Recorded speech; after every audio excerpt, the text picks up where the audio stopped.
lumalapit kami sa iyo sa panahon ito ng tumitinding tensyon sa politika sa aming bahagi ng mundo.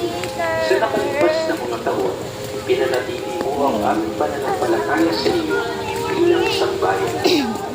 Ang pananalig namin sa iyong kagandahang loob ang siyang nagligtas sa amin sa napakaraming kalabidad na dulot ng kalikasan, gayon din ng mga dahil sa katutuan ng tao na dumagok sa aming kasaysayan.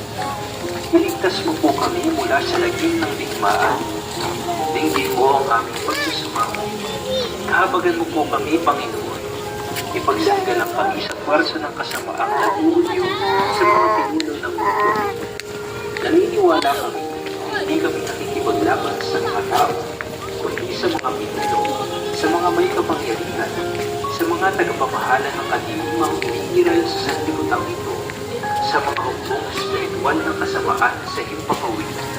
Ipinapanalangin namin ang mga pinuno na pinagkatiwala ang gumawa ng mga pagpapasya para sa aming bansa.